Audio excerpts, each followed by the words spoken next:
Le fleuriste. Il était une fois un vieil homme qui a traversé un pont menant à une ville triste et sombre. Même en plein jour, une ville peut-elle pleurer? Eh bien, si une ville pouvait verser des larmes, alors celle-ci le ferait. La roue de Faris se tenait toujours érouillée. Personne n'oserait nager dans le lac rempli de détritus par négligence.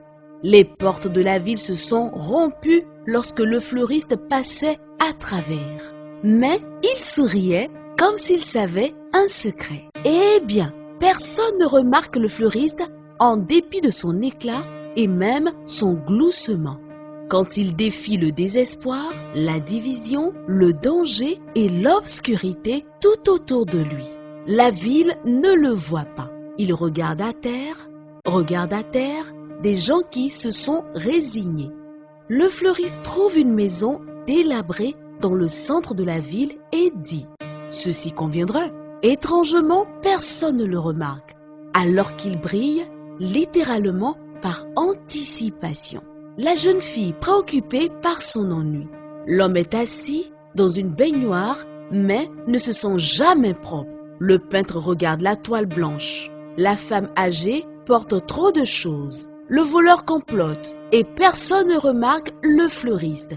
Personne, excepté la petite fille d'à côté.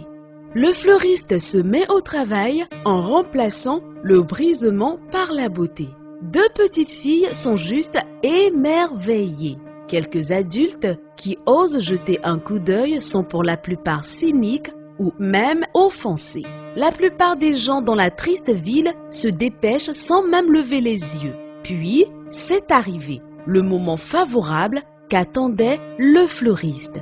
Il savait que cela allait tout changer, tout comme le voleur qui complotait pour voler la beauté que les voisins ne comprenaient toujours pas. Le fleuriste a distribué un cadeau si délicieux que la petite fille d'à côté suppliait sa maman pour en avoir un.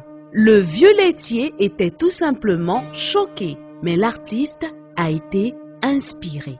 Le fleuriste était occupé à faire ce pourquoi il était venu, distribuer des fleurs.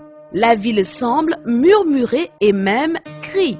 La vie revient, les rues en sont embrasées. Peut-elle venir à la fontaine? Le petit garçon demande. Elle vient à ma toile? Déclare l'artiste. Elle est venue à ma fenêtre. Songe à l'homme qui se baigne.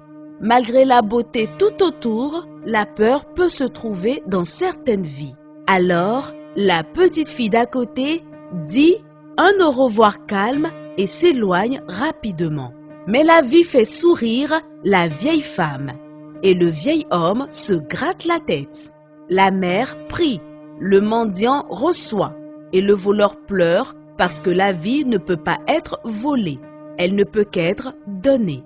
Le fleuriste réalise un barbecue et les rues se transforment en une fête de quartier.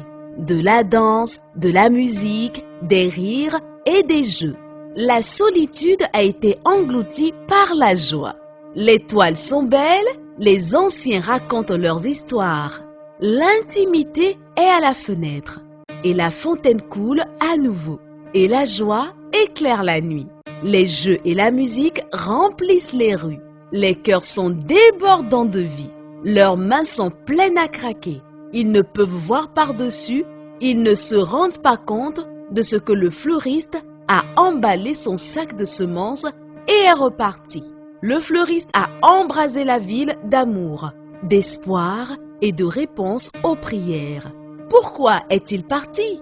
Il est parti parce que d'autres ont besoin de fleurs, des personnes qui ne pouvaient le joindre.